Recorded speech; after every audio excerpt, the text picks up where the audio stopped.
Greetings, Captain. I am speaking to you through the Hope's computer system. It's a rather cramped feeling, but it'll do. Are you sure? That is extremely dangerous. Skipping the Hope will void the warranty on the skip drive. And also potentially kill an entire planet. How is my humor now, Captain? Improved? Jump-starting the skip drive. Destination set to Tartarus. Well, it's been a good life. Doing it. I mean, affirmative. Skipping the Hope in 3, 2, 1. ADA, does your captain seriously intend to do a micro-jump in system with engines that haven't been powered in 70 years on a derelict ship? That is what my captain intends, yes. But that is a gross misuse of the skip drive. The Zero Point Drives Corp and I will not be held responsible for any damage incurred during transport, and this will cause extreme damage. Yes, I am aware of that. You should not be doing this. The humans will die. Thank you, Hope. It looks like all systems are go. Captain, I would advise you to hold on to something. Now.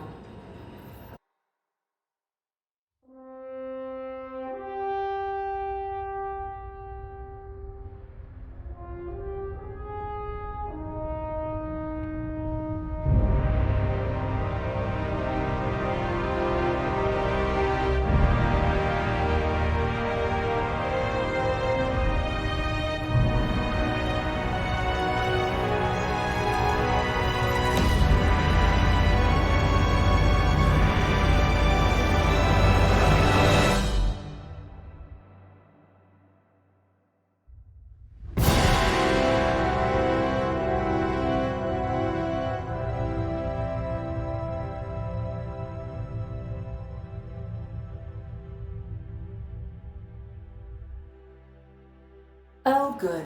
We are still alive and have successfully skipped into Tartarus's orbit. The board has initiated contact. I believe they're eager to speak with you once you've returned to the ship. Did we move? I hardly felt a thing. Was that an attempt at humor, Doctor? Certain levels of drollness are difficult for me to discern.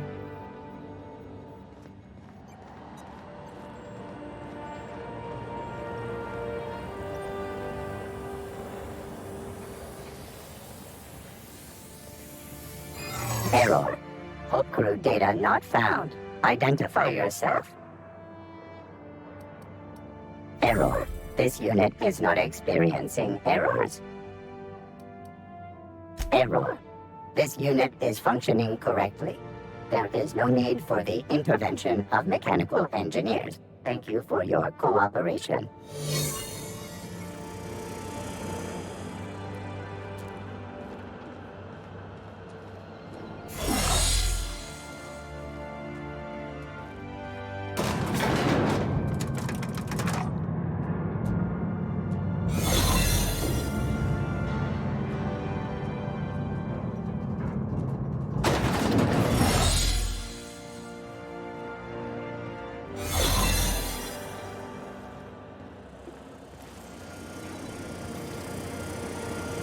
Initiating greetings protocol.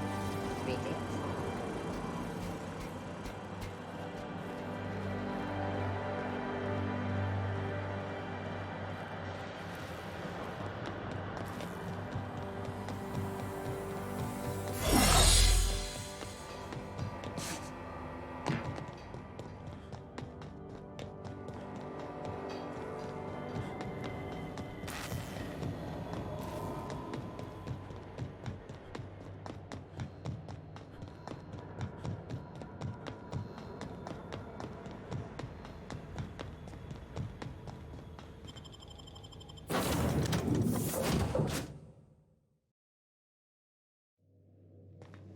You have a message from Adjutant Sophia Akande.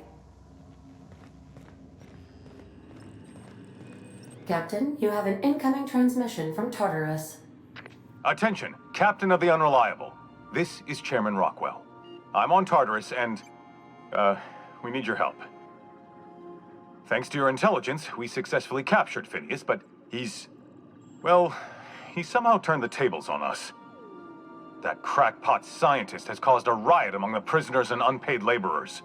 It's a law-damned bloodbath down here. As if that weren't enough, he's gone and taken Sophia hostage. I'm not gonna mince words. The situation is dire. I need your help.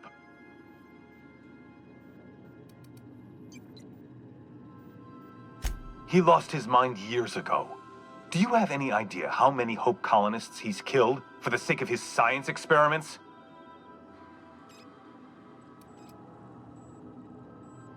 Among other things, we can't run this place without her, Captain. I don't know. They're in the pits somewhere. Well, you'll see for yourself when you get here. Make haste, Captain. We're losing men by the... Oh, fuck. Fuck! They're at the door! I need to hide. Hurry! Captain, as it appears we may soon be embarking for a maximum security prison planet, I believe the crew would like to speak with you to, as you humans put it, air some concerns.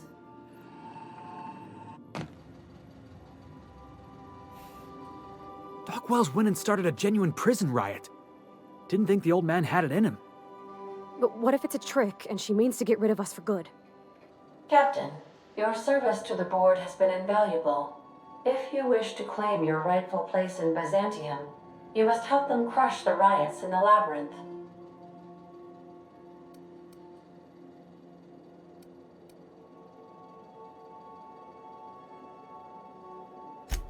Hey, give Doc Wells some credit. Starting a riot in a maximum security prison and taking the adjutant hostage? You gotta admire his sand. Captain, my calculations confirm your suspicions. The labyrinth is known for its ironclad security. If Dr. Wells was able to instigate a riot, then the situation is indeed dire. I must inform you that the environment in Tartarus is extremely volatile. I do not believe I will be able to depart for some time once we've landed. Whatever may await you, it's best not to dock at the prison until you're sure you've settled your affairs and closed out any unfinished business.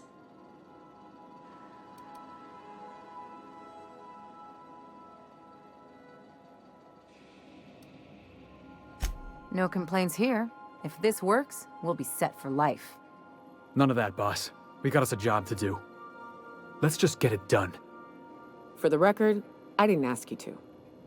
And I thank you for that, Captain. Serving with you has been a pleasure. I don't think I want that weight on my shoulders, Captain. Waiting on your command, Captain.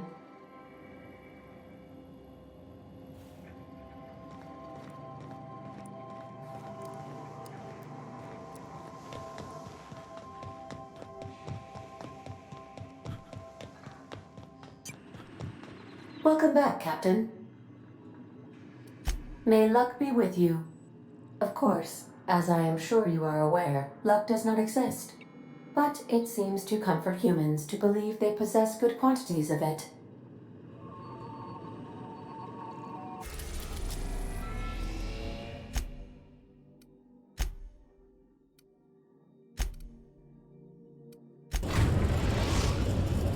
Captain, I am pleased to inform you that we have successfully landed on Tartarus.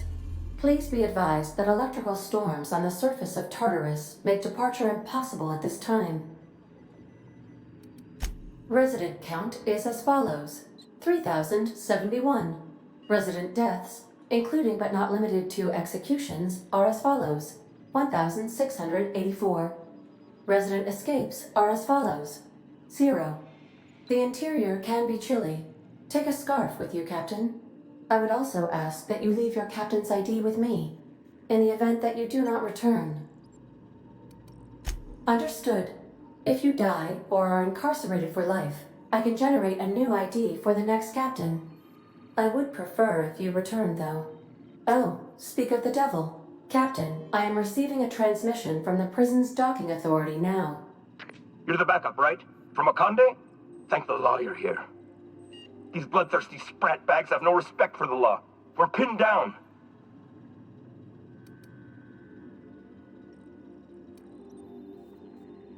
Good. Came through a while ago, but we haven't heard from him or Adjutant Akande in too long. You've got to help us. Please, kill them. Summary justice for the whole lot.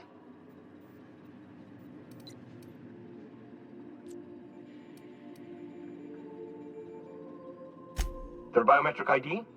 I could transmit it, but that'd be against Protocol H927G. If anyone found out, I'd get thrown into a cell right alongside these damn prisoners. I'm never supposed to violate protocol. Never.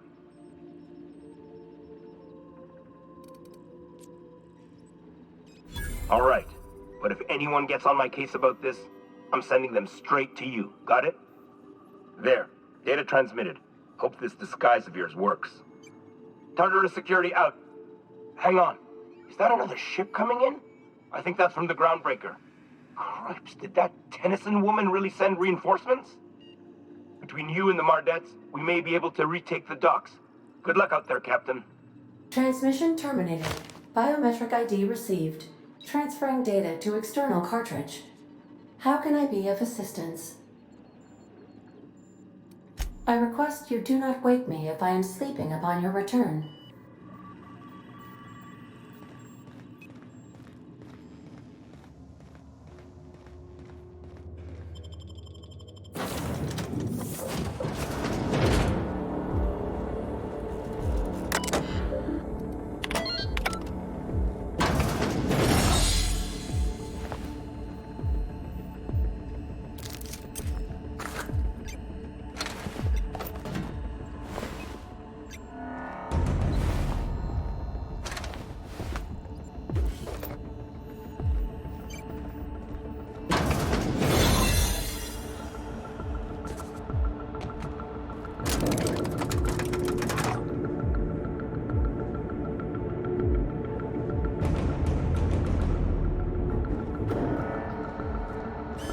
All right, MSI.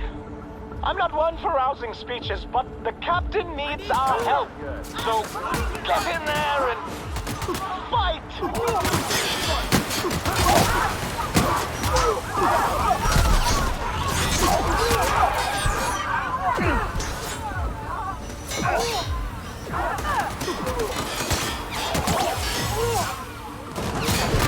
Guess this is it, huh? Everything in my life has been leading up to this point. I believe I'm ready for this. You know, I could have sworn I tested you for hearing loss, because I did say skip the Hope to Terra 2. Terra 2, not Tartarus. We could have saved this colony, you know. That was always the plan. I revive you, you do as I say. I tell you to go there, get me this, shoot that, and you do as I say. If you'd just listened to me, we could have rescued everyone on the Hope. We could have been the saviors of Halcyon. But you didn't listen. No one in this damn colony ever listens.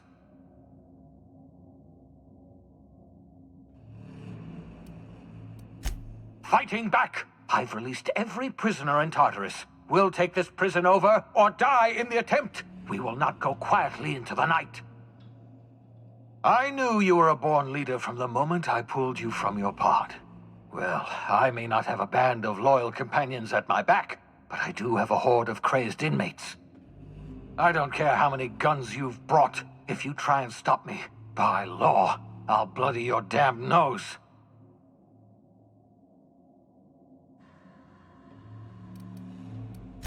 I haven't lost yet. I've still got air in my lungs, I've got strength enough to fire a gun, and I've got Halcyon's greatest monster strapped to a chair. Adjutant Akande is my captive. If I'm to die here, then she's coming with me.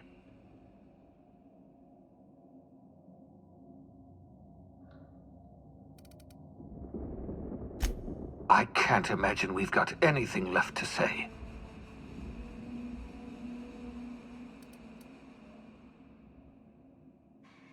How would you know? You didn't spend your entire life working on this problem.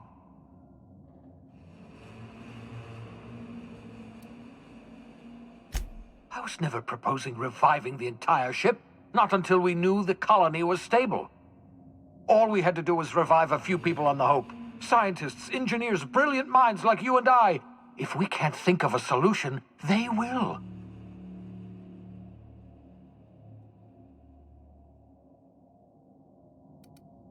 Then we are well and truly spaced. My life's work has been an exercise in futility. The only honorable way to end it is to go down fighting.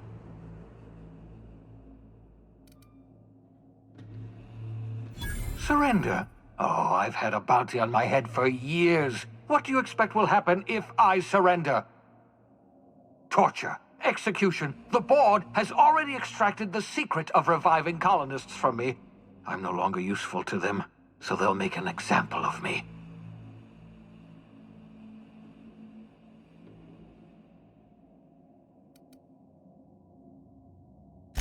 You're trying to tempt me with your lies. It won't work. I'll never return to working for the board. Not if all the lives in Halcyon depended on it. Enough! I can't take any more of this. I know what you're trying to do, torturing me with your words, reminding me of all my failures.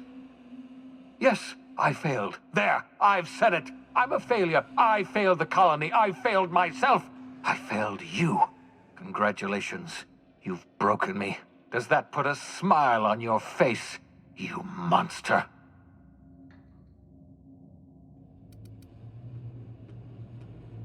The only thing I've ever wanted was your help. It's too late to help me now. The only thing left for you to do is forgive me.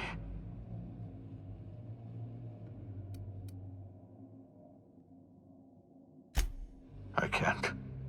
I'm sorry. I'm sorry for all that I've done, and for what I'm about to do.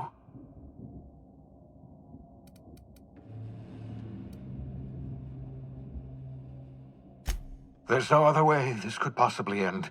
You and I both know that. I'm sorry about all this. I'm sorry about everything. It's just, I just wish we could have... Never mind. It doesn't matter.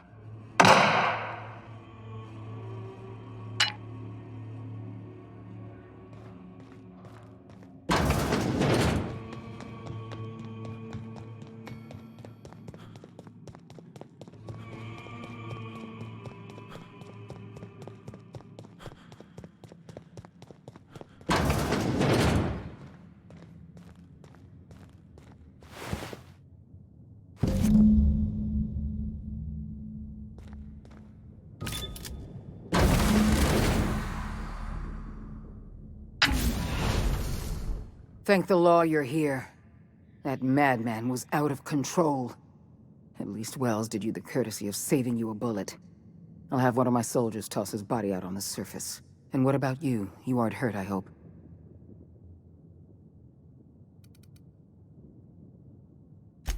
I'm not hurt.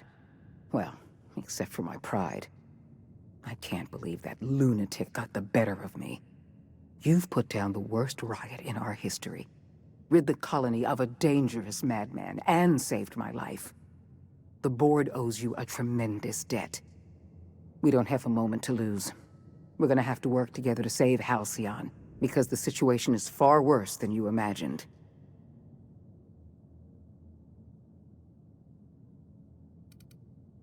We've lost all contact with Earth. It's been 3 years since we've received a message. We've had no contact, no signals. Nothing. Earth has gone dark.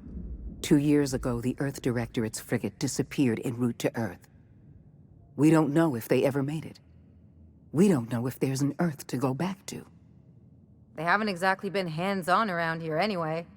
So there's one less rubber stamp to worry about. Earth was more than just some distant colonial authority, Dr. Fenhill. Earth was our lifeline. And now, we've been cut loose. Earth is only an idea to us. But that idea is the bedrock the colony is built upon.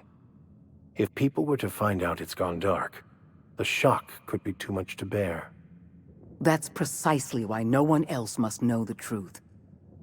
We're going to have to keep this secret to ourselves. We're alone, Captain. That's all I know for certain. Whatever happens to this colony, we're going to have to deal with it on our own. Returning to Earth is not an option. I'll answer however I can. I can't say for certain, but all my data suggests that Earth has experienced a massive calamity. I don't know what happened, but something must have gone horribly wrong. I'm not sure there's an Earth to go back to. I couldn't risk this news getting out. Before you, the two people in this colony who knew the truth were Chairman Rockwell and I. I had every intention of telling you the truth after you'd skipped the Hope to Tartarus. Unfortunately, Phineas Wells chose that moment to start a riot. The Earth Directorate's frigate accounts for half of our military forces. 2 years ago, that frigate disappeared while returning to Earth. We haven't heard a word back. Without the Directorate's frigate, our military forces are barely capable of maintaining control over this colony. Not a word. We received our last message 3 years ago. Our every attempt at reaching out to Earth has been met with absolute silence. Yes, we do have a long road ahead of us, but I have faith in you. The service you've done for this colony is nothing short of extraordinary. You're the reason I'm still standing here today. The board will survive because of you, and as the board goes, so goes Halcyon. It's time we carried out the program. I trust I can count on your support, Captain.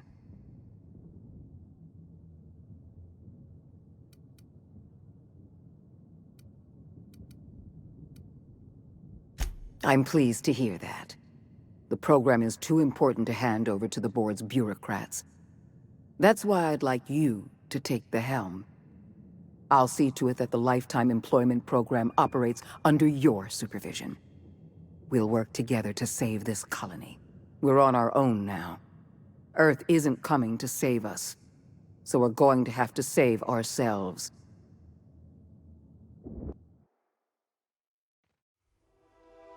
The OSI teaches that everything in the universe happens according to the grand plan. But the stranger that arrived in Halcyon was an unplanned variable. From the moment he landed in Emerald Vale, his actions altered the course of history. The riots in Tartarus ended in a total victory for the board. Without any significant threats to challenge their power, the board asserted their control over the colony. The Lifetime Employment Program began immediately, and the people of Halcyon did exactly what they were expected to do. They obeyed. Sophia Akande converted the labyrinth from a prison to a processing center. She jettisoned the original colonists out of the Hope and transformed the ship into a massive storage facility. One by one, the workers of Halcyon surrendered themselves to the program. They arrived with their families and their friends, their colleagues and their neighbors, and then, one by one, they marched into their stasis chambers. As the workers of Halcyon slept in their hibernation chambers, their settlements became ghost towns, left behind by the board to be reclaimed by nature. Only Byzantium remained, a shining beacon of civilization in an otherwise abandoned colony. The people of Byzantium spent the rest of their days gorging themselves on their stockpile of resources. As for the workers of Halcyon, they never felt the effects of the collapse. They never felt anything at all.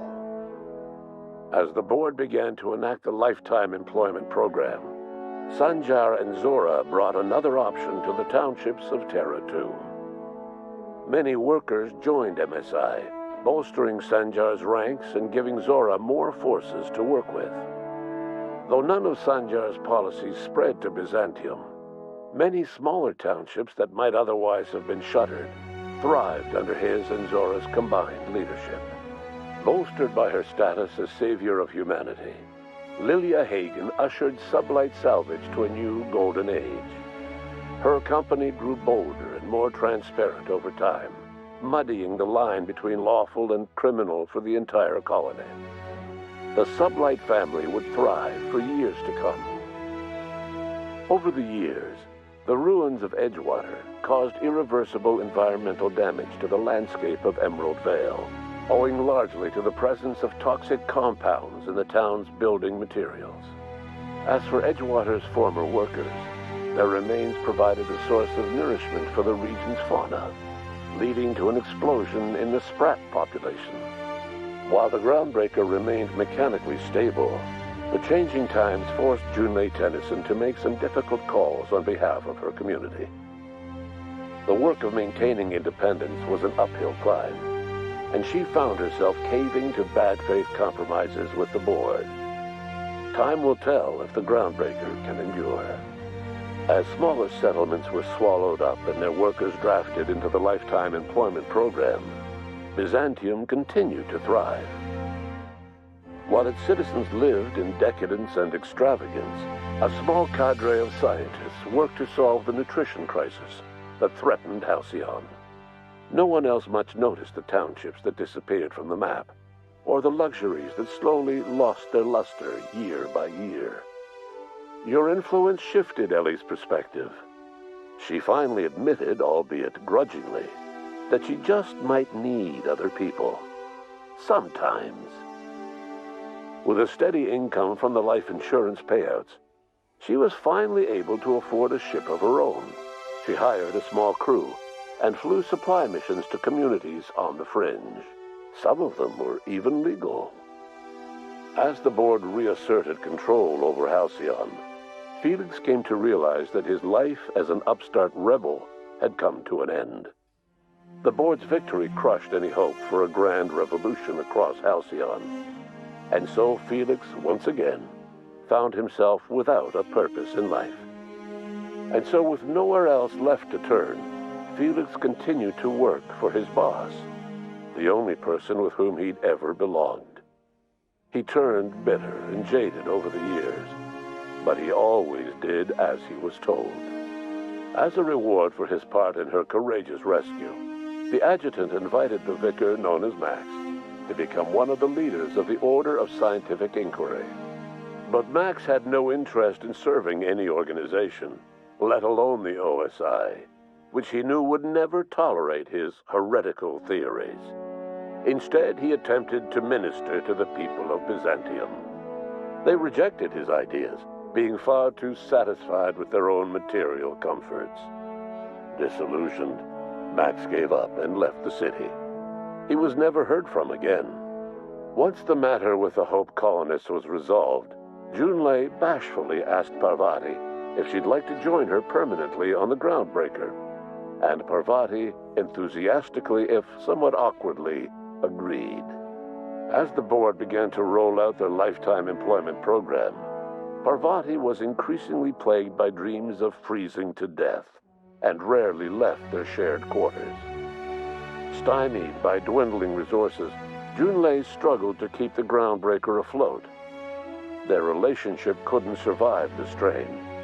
Parvati moved into crew quarters and found work servicing water pumps in hydroponics. Nyoka returned to Monarch to take another crack at making a permanent life for herself. She formed the Charon Group, a mercenary outfit of ragtag survivalists and wilderness experts. Anyone in need of a guide, or just looking to throw back a beer and swap stories, could find her camping on the trail or clearing an infestation. The SAM unit that accompanied you spread awareness of the product line's superior sanitation and maintenance capabilities across what was left of the colony. This led to a boost in SAM unit sales. Did you know that SAM units are the longest-lasting, toughest-acting cleaning solution in Halcyon?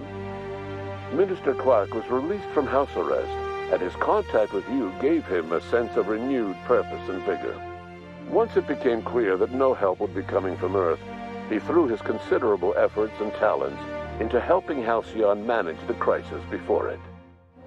Adjutant Sophia Akande was instrumental in executing the lifetime employment program.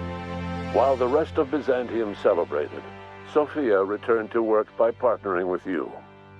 The two of you worked hard to ensure the lifetime employment program ran smoothly. With Halcyon's workers suspended in a state of hibernation, starvation and chaos are problems of the past. The lifetime employment program succeeded in its goals. But that success came at a price. The Halcyon of today is nothing at all like the colony of yesteryear. Power remains concentrated in Byzantium, but all the colony's resources serve the lifestyle of the elite, thereby transforming Halcyon into one of the smallest and most exclusive colonies in the system. And what about you, the unplanned variable in the history of Halcyon? After the riots on Tartarus came to an end, you threw in your support with Sophia Akande. While Akande administered the board herself, you oversaw the lifetime employment program, stamping out corruption and negligence. Under your leadership, the program ran smoothly. Halcyon's workers were treated with a modicum of dignity. Your involvement kept the board honest and allowed the board scientists to work without the meddling of bureaucracy. No one knows what's happened to Earth, and no one knows what the future has in store for Halcyon. All we know for certain is this: the name of the Unreliable and that of its intrepid captain will remain the subject of countless stories for years to come.